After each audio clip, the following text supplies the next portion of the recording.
censorship and all sorts of stuff. But as I think most of you guys know, I spent about a year and a half of my life on tour with Jordan Peterson.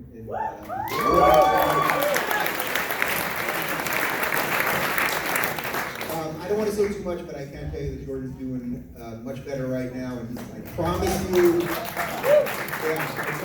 he's going to be back bigger and better than ever. That's all I can say on that at the moment. But one of the things that I learned when I was on tour with Jordan is that the guy, believe it or not, we did about 110 stops in about 20 countries in just a little over a year. It was pretty incredible.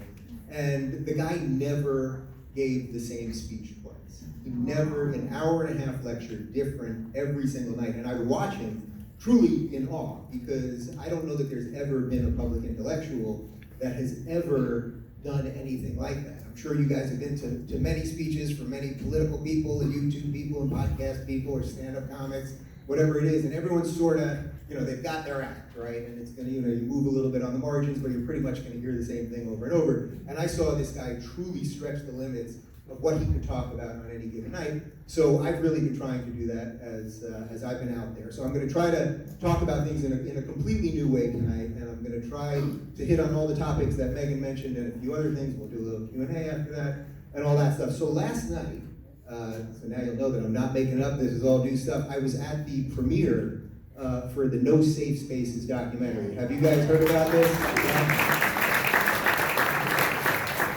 So the premiere was in Hollywood last night, and if you haven't heard about it, this is a documentary by Dennis Prager, who I'm sure all you guys know, and Adam Carolla. And the idea was they wanted to really figure out, starting about 3 years ago, to really figure out what is actually happening on these college campuses, right? Because we've all seen, the burning down of Berkeley when Ben Shapiro showed up. I mean, Ben is a 5'4" Orthodox Jew. Talks. He's actually in my pocket. You guys want to see him? But it cost Berkeley $600,000 to secure the campus for Ben Shapiro to show up, really to talk about mainstream conservative thought. I mean, the type of stuff that really, I would say, was exactly the things that Ronald Reagan was talking about in, say, 1986. And suddenly, if you talk about those things on a college campus in 2018, 2019, suddenly it cost $600,000 to secure the campus. So there were many other events like this. I mean, I could go through the litany of events. I'm sure many of you guys saw what happened also at Berkeley with Milo Yiannopoulos. There were events that I did at UCLA, a whole series of events where people really were just coming to practice their free speech, which is actually the most beautiful thing that we have in this country. That after I can tell you this truly, that after traveling the world in the last year, that it is truly what every single person across the world is jealous of us over. Like, it is truly the thing that everybody looks to us. There's this meme out there somehow that supposedly, people don't like the United States anymore, they think something about Trump, or they don't like our freedoms anymore, or they disrespect us now. They're jealous. I mean, everywhere we went, that was one of the consistent things that I found, because we here in America, we can say whatever we want, and the government isn't coming for us. Now, yeah, there are a couple little margins on that, right? Fire in a crowded theater, you can't directly, threaten people with violence, that sort of thing, but we have incredible protections around speech. But anyway, as you guys know, especially being in college now, this is a little different, right? Something has happened. I'm not that much older than you guys. I'm a little older than you guys. I'm 43, which I guess sounds, that sounds very old. Oh God, that's depressing. I was playing Sega Genesis when I was your age. Yeah, 32 bit or 64. Oh, God. You're like, okay, boomer. God, that's sad. We actually had a black and white TV in my basement. Really, this is pathetic. But it really does show how things change, because I think you guys all know this right now. There's a weird thing happening where it seems like we don't have adults anymore, right? It seems like nobody, and I think this is sort of how you guys, I think, came across the podcast world, the YouTube world, whether you listen to Rubin or Sam Harris or Peterson or Shapiro or whoever it is that you listen to. There's some weird thing where the structures that have existed for a long time don't seem to be working. It doesn't seem like we have a lot of adults in the room, and because of that, you guys now, because of the fact that you literally are walking around with the world in your pocket, with this technology in your pocket, that you can change, not only change the world, but you have access to the entire world. And revolutions have happened because of Twitter, right? And these incredible things have happened. So you guys have a truly unique opportunity right now that for me at the ripe old age of 43, when I was in college, I didn't have this opportunity.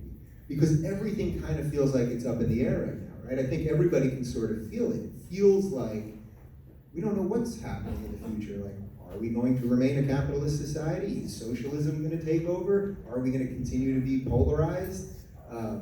What does the future of commerce and all of these things look like? What does the future of the internet look like? Are we going to have a free and open internet?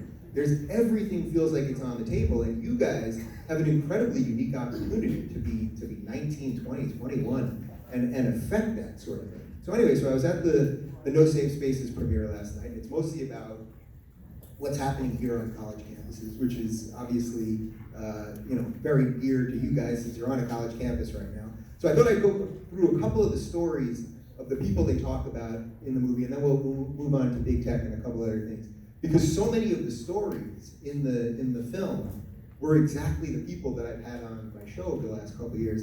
And I thought, wow, this is really crazy. All that I tried to do. I started my show really as an interview show. I started in September of 2015. So it's a little over 4 years ago, barely 4 years.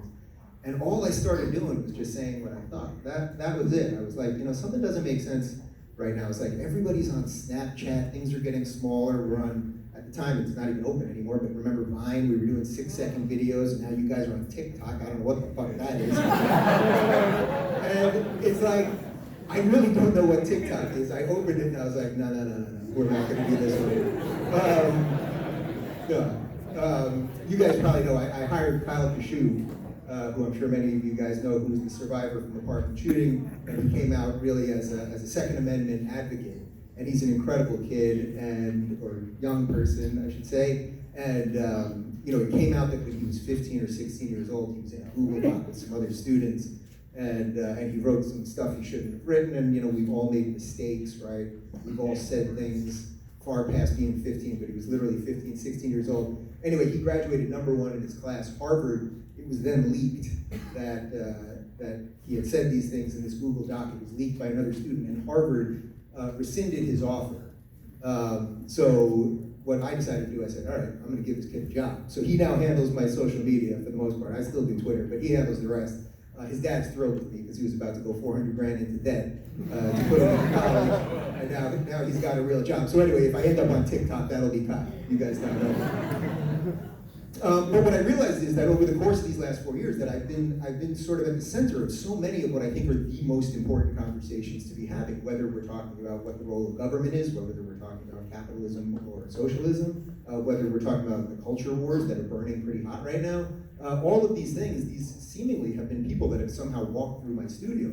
My studio's in my garage, so all of these people, they come to my house. We had Trump Jr. on yesterday, and it was like, wow, the president's son is in my garage. That's pretty cool, that's something. It's probably not as golden as his lobby, but it's pretty good, I think. So I thought I'd review a couple of what I think are sort of the seminal moments that I think will define whatever it is you guys are all going through right now, and whatever years from now when we look back and we go, whoa, something between like 2015 and 2020, right? Because this is all leading to the election. Something between those 5 years was really weird, and I almost think that every 4 years they say this is the most important election ever, and they say all the nonsensical political stuff. But there's something happening in these 5 years where you happen to be at college, the place where you're supposed to learn how to think, where your ideas are supposed to be challenged, where you're supposed to engage with people who are different than you, all of those things. You're in college, and what I think is probably the most interesting time, maybe in American history, short of the founding of America and maybe the Civil War and a couple other moments. This is a true moment right now. So one of the stories that they talk about in the film is the story, first, I'll do Jordan first, because he was the guy that sort of burned the hottest over the last couple of years. What put Jordan on the map, Jordan was a clinical psychologist up in Toronto, and he was a professor at the University of Toronto and at Harvard before that. And a couple of years ago, nobody really outside of that world, outside of academia, really had much of a sense of who he was. He had been giving these biblical lectures and teaching and all sorts of stuff. But nobody outside of that really knew who he was. And then this bill was going to be passed, Bill C-17, that I'm sure many of you guys know about in Canada.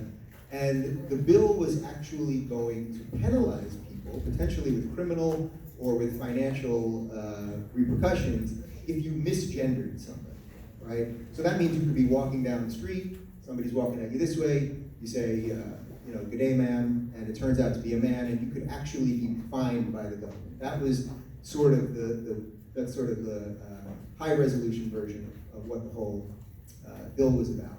And Jordan came out and said, I'm not against trans people. I want everybody to be treated equally under the law, with equal respect. If someone treats me with respect, I'll treat them with respect. But the government cannot compel speech, meaning the government cannot tell you what pronouns you can refer to somebody as. And hopefully, what we would all want in life, right, is that if we treat someone with respect, they'll treat us with respect. That's sort of the exchange that we have in all free Western societies. You're going to be around a lot of people who look differently than you, who think differently than you, who might have a different religion than you, all of those things, different gender or sexuality, whatever it is. And if we treat these people with respect, hopefully they'll treat us with respect. But the caveat is that the government can't force us to do that. So Jordan said this, and suddenly, what happens? I mean, it's the same thing that you guys have seen happen to really almost a countless amount of people in the last couple of years, which is suddenly the media is labeling him a racist and a bigot, and he's all right, and he's a Nazi, and all of these things. I spent, this year and a half on tour with the guy. It was incredible. I watched this happen over and over. We'd be all over the place. We were in Sweden and Norway and Canada and all over the place. We were here in Sacramento, actually. And there would be articles written about the guy, that he's sort of the leader of the alt-right, and all of these horrible things. You may remember the one. Remember there was a huge New York Times hit piece on him, and it said that Jordan Peterson is for enforced monogamy. You remember that one? Which sounds scary, right? That sounds like Handmaid's Tale stuff, right? Or enforced monogamy. All it is marriage. That's it. And it can be quite horrific, but that's all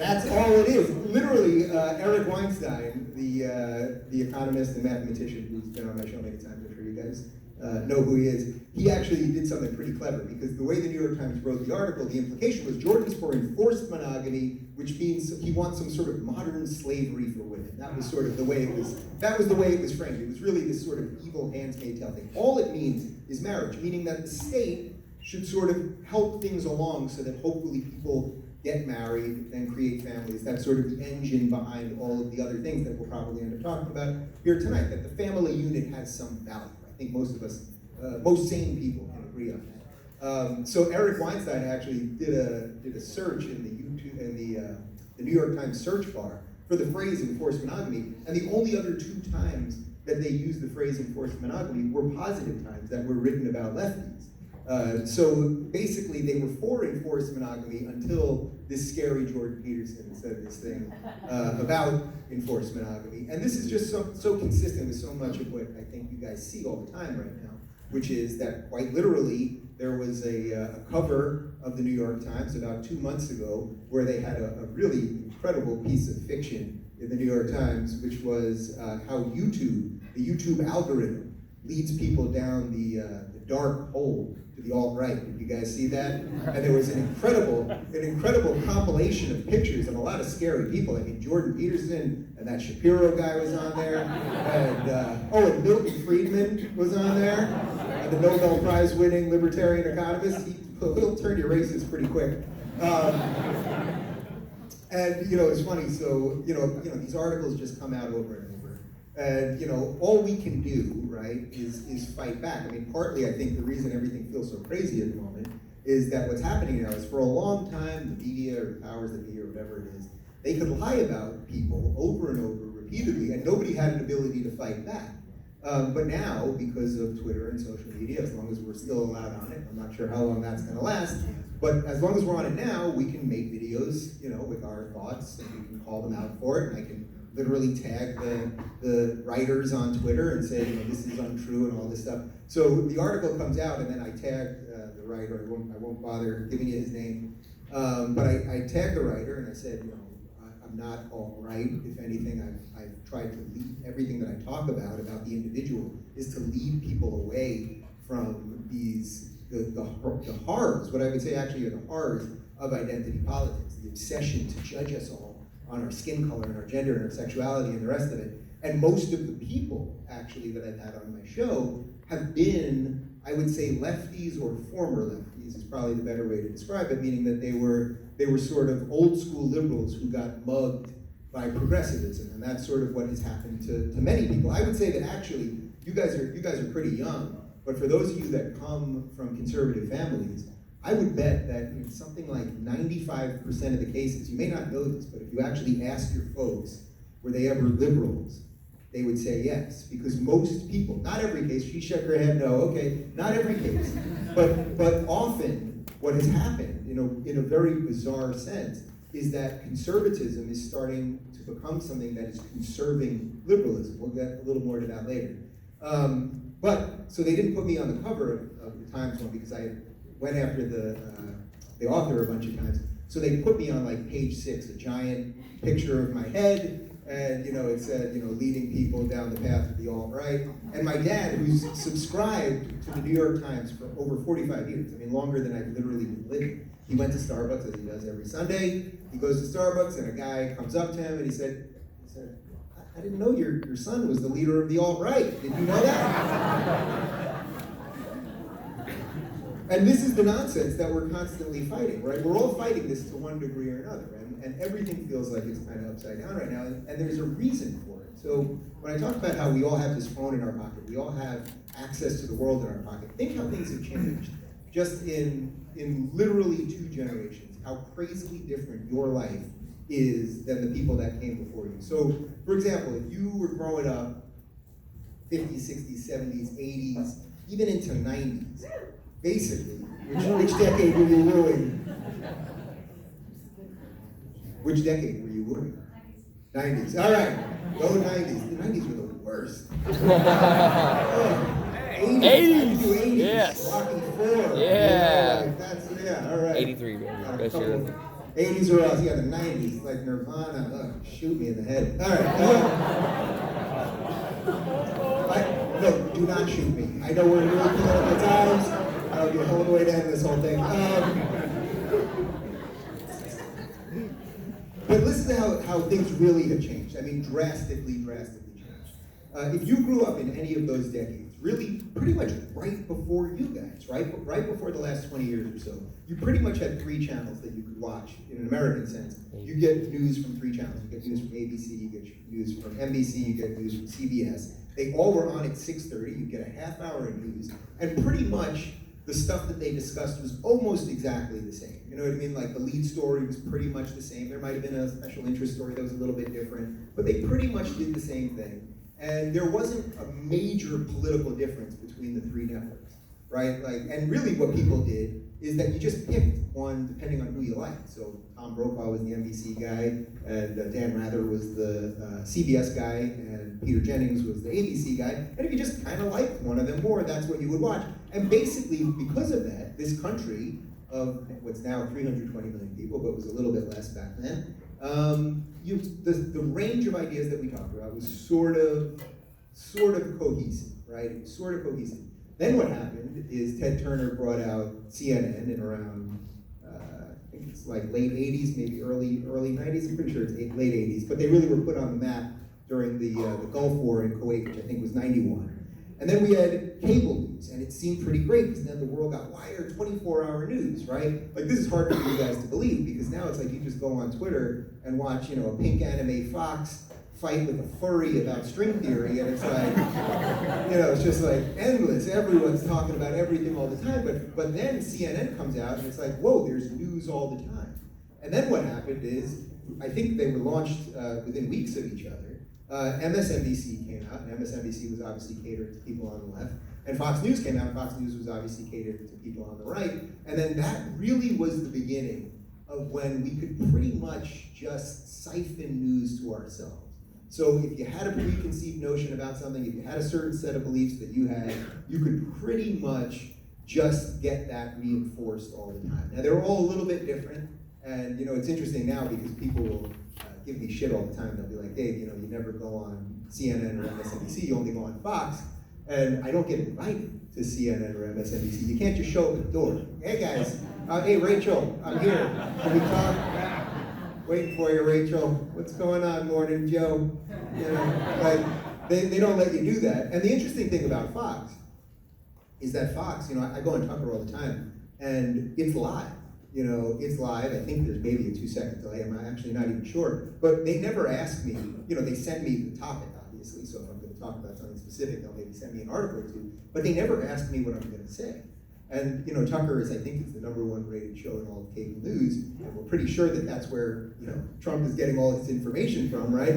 And it's like, the meme out there would be somehow that Fox is the bad guys, but you know, in the last couple of years, there's something really interesting that's happened.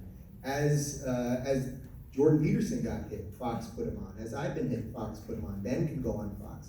None of these places. Pete Boghossian, who is a lifelong lefty that I'm sure some of you guys know from my show, who wrote a book called A Manual for Creating Activists. This guy's been a progressive his entire life, and then suddenly he saw what was happening with the woke progressives. He's a professor up at Portland State University. I actually spoke at Portland State University with Pete, and then Christina Hoff Sommers, you guys know Based Mom, Christina Hoff Sommers, who's I think one of the great sort of first wave feminist thinkers when feminism really was about true equality, which is very different than it's from now. But I spoke at Portland State with them, with the two of them, and you know, Antifa was there, and they're protesting us, and they said that Christina hates women, and you know, Pete just gets thrown away because he's just a straight white guy, so they're just done with him. And you know, they said that I was a homophobe, and I'm like, you know, I am married to a dude, but if that doesn't do anything for you people, I'm not even gay, I'm just doing it to prove a point. You know what? You guys are such virtue signaling freaks that I'm going to live with a man for the next 50 years to show you. That's what I'm going to do. But the whole thing is crazy. Everything has become sort of crazy. So this is really what identity politics has done to everything. And most of the people I've had on my show, to bring it back to where we started here, have been fighting this thing to one degree or another. So Jordan was fighting it by saying we should not be compelled to say anything we don't want to be compelled to say. Now, he obviously lives in Canada, by the way, where they have different laws around speech, which is why they actually are jealous of our First Amendment, right? Because a law like that could never be passed in the United States of America, or, although I suspect as years go by, I think states are probably going to start doing some weird things like that, and we'll have to battle out in the courts. That's a different topic altogether. But Jordan was one example of that.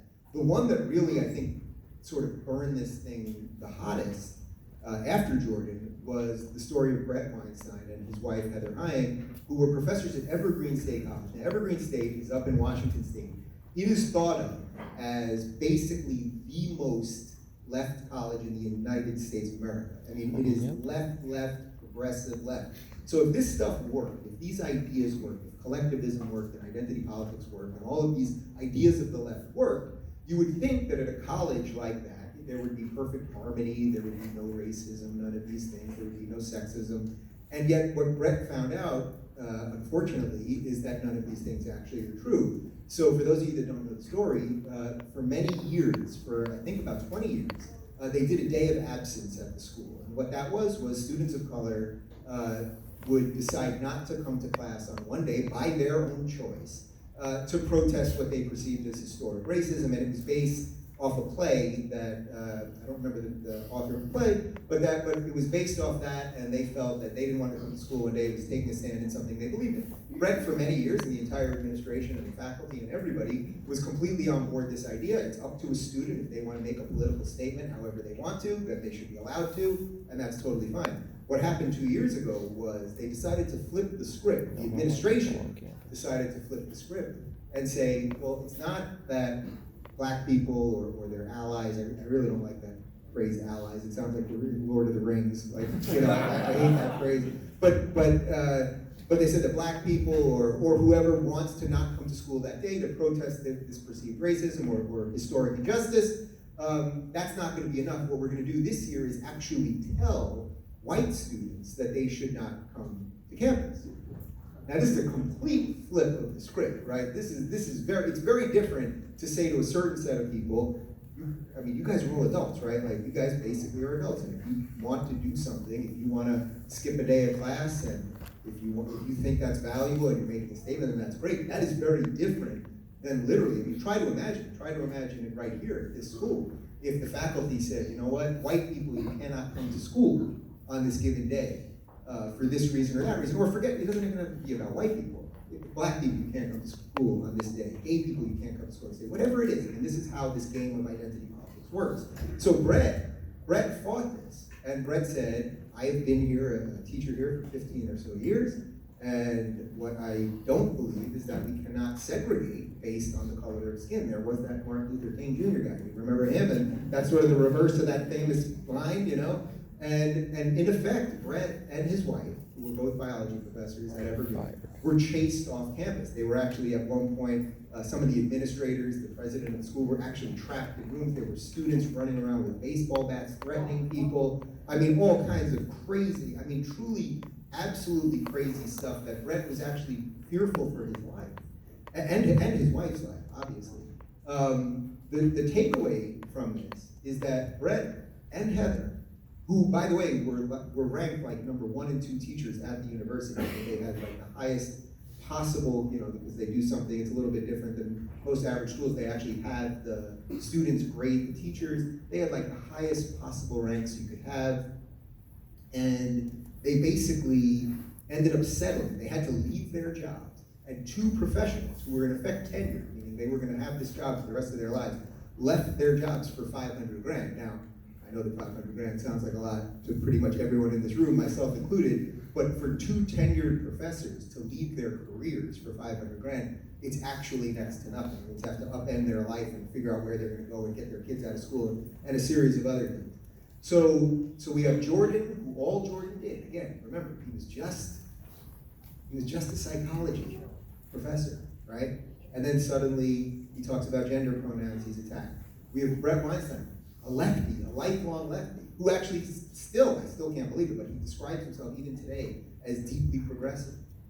We have a guy like that who tries to fight racism on campus, and he is now chased off campus alongside his wife. Another interesting one was the story of Lindsay Shepard, and I'm sure many of you guys know the story as well. Lindsay Shepard was a TA, a teaching assistant at Wilfrid Laurier up in Canada. I think it's outside of Toronto. And all she did, I mean, this one is just absolute lunacy. All she did was show a Jordan Peterson video to her class. She showed a Jordan Peterson video to her class. She did not comment on it. She did not take a position on what Jordan said. She thought it would be an interesting way of launching a discussion. She was dragged into the diversity office. You guys have a diversity office here? Yeah. Yeah, don't go there. Nothing good. Nothing good is happening there. Boo, yeah. Yeah, nothing good is happening there. I don't even mean that to be glib. I mean, no one should care. All of you are here. I could look at you. I mean, think how depressing. Think how deeply depressing and backwards from everything that this country stands for it is that I could look at you and be like, okay, that guy's white, he should think this. This girl's Asian, she should think this. That guy might be gay, he must think this. You know, like a series of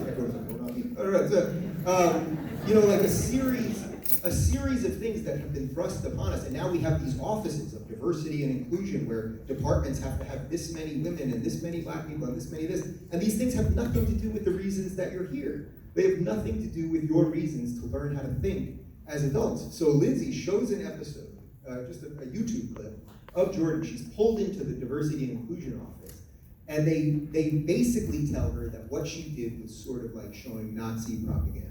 Quite literally, Jordan Peterson video. I mean, I spent a year with this guy where every night he would annihilate. You know, it's funny because I said to you that he did a different lecture every night, but one of the few pieces that would remain pretty constant was that he would annihilate the collectivist ideology of the Nazis. I mean, that's one of the things that he actually did most fervently. And then at the same time, I would be reading things in the paper about how he was all right. I mean, it really is, it's a complete 180 flip on reality, which is another weird thing that the media constantly does. Anyway, Lindsay's dragged into the diversity and inclusion office, and you know, they say this is the equivalent of showing Nazi propaganda. Oh, and they also said that her bigger problem was that she didn't comment on it. She was just gonna let the students think about it for themselves. Yeah, I mean, this is really happening at a university. Now, thank God, Lindsay was smart enough to make an audio recording of the entire thing. So that exonerated her to a certain degree, although she ended up getting sued by the professor, and I think the professor that was working at the university office, and another professor at the university. I'm not even sure where that's at exactly. Jordan then got in a lawsuit with the university as well, but that put her on. Then the one that I know you guys all know is James Damore. James Damore was the Google engineer. He's probably only 2 or 3 years older than most of you guys. And what did he do? 2 summers ago? Google asked their employees to go to these diversity meetings, right? Go to these diversity meetings, hear about why we should have more female engineers or why we should have this or that. And you know, of course, every time when you talk about diversity in this sense, if you only look at it through an ethnic lens, or the color of skin lens. What you mean is, well, we should have more people like this. Well, then of course what that means is actually we have to punish other people. Right. And we see this happening all the time. So Harvard that I mentioned, so they rescinded Kyle Kashnikov, our #1 student in his class. Well, I see some Asian kids here. Do you know that to go to Harvard, it would be much harder for you guys to go to Harvard because they actually have instilled a policy that they felt there were too many Asian people there. So they actually make it harder for Asian people to get into Harvard. This is actual systemic racism, not the imaginary systemic racism that we hear so much about. I mean, imagine that. Imagine punishing people for doing good, right? For caring about education, for studying hard, for working hard, all of those things will now be punished. So every time someone comes in and says something like, oh, we want to help this group, not this specific person, but we want to help this group, what that by default means is you have to punish somebody else. And we all know this is actually absurd. If you were getting on a plane, would you want the best pilot, or would you want a pilot based on color of their skin or some other thing? Like, of course you would want the best pilot. So they've tricked us with all of these words that all kind of sound right. Diversity, it sounds right. Inclusion, it sounds right. But these things are actually very confusing and usually competing. And in most respects, I would say they're actually the complete reverse of the way this whole country was set up. Right? Like everyone in this room, myself included, our ancestors, whether you're a first generation immigrant, or whether it was your grandparents or your great-great-great-great-grandparents who came off the Mayflower, whatever it is, everyone in this room, your family came from somewhere else and came to be part of America, to be part of the melting pot here, right? To be part of this thing. Yeah, you could have brought America, that's okay. Is that still legal in California? Are we allowed to applaud America here? I drove by Gavin Newsom's, the governor's mansion on the way here. He doesn't even live there. Sign the recall. Sign the recall. I'll sign. I would gladly sign the recall. I'm not even sure.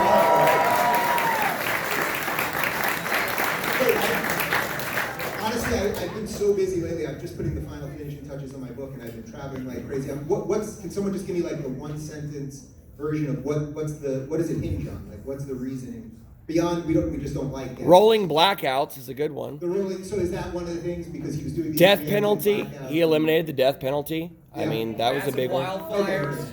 All right, we should do maybe in the Q&A we'll do a little bit more on that. We're going to do a reverse Q&A. I'm just going to ask you guys questions.